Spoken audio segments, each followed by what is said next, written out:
right now, as bombs rain down on Gaza and, violence in the West Bank from settlers increases on the people of Palestine, um, we're about to hit Christmas, right? And contrary to maybe what your average American thinks, there are Christians in Palestine. That's right. There are Christians in Gaza. There are Christians in the West Bank.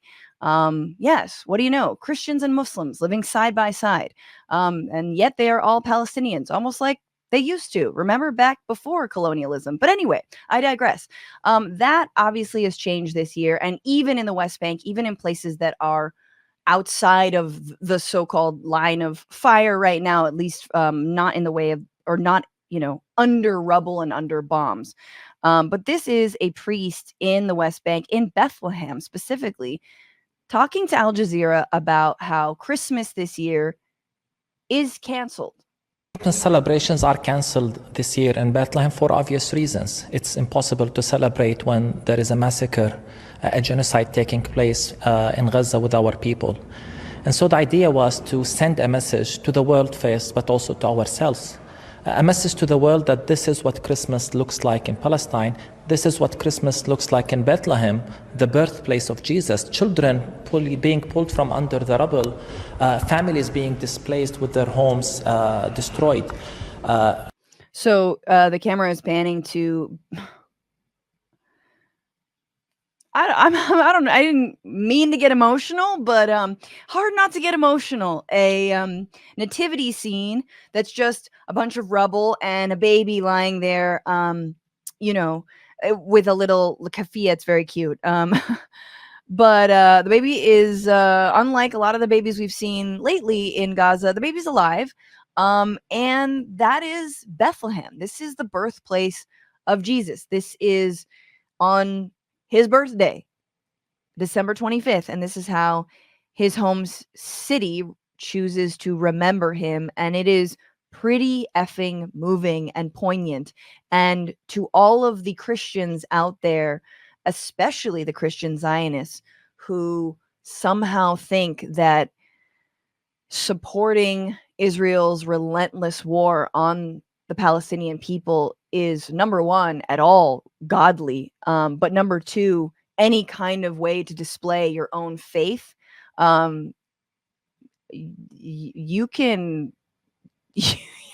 I have no words for what I think about you, unless I want to get demonetized, which honestly, it's been 13 minutes and I can't believe I haven't used the F-bomb yet. But you're trash. You're utter trash. And remember, these are the holiest places on earth, arguably, right?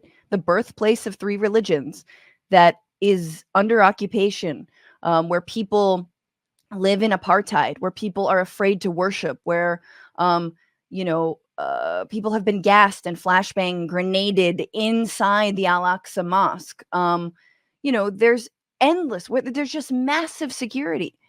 There in Jerusalem, there is like a security camera on every fucking corner. This is worse than a Target. You know what I'm saying? Like, so again, even if you're not religious, but if you are, like, this is the holiest place on earth. And this is what has happened to it. And so if you pretend to care at all, honestly, what would Jesus do moment? And it sure as shit isn't supporting genocide. So this is incredibly powerful and moving. Let's take a listen to a little bit more of this. And while the world is celebrating Christmas, at the birthplace of Jesus, this is what Christmas looks like. This is usually a season for celebrations and also a season for hope. Is there hope left? We have hope in our faith. We have hope. The Christmas story actually gives us hope in the fact that Jesus was born among the occupied. This is what happened 2,000 years ago. And so going back to this manger setting, it tells us that baby Jesus is in solidarity with those who are suffering, with those who are oppressed. So in this Christmas, we find our only source of hope is our faith in a just God and in our solidarity with one another. And I hope that this message gets to the world, that we are united in Palestine. And sadly, right now, we are united in our pain.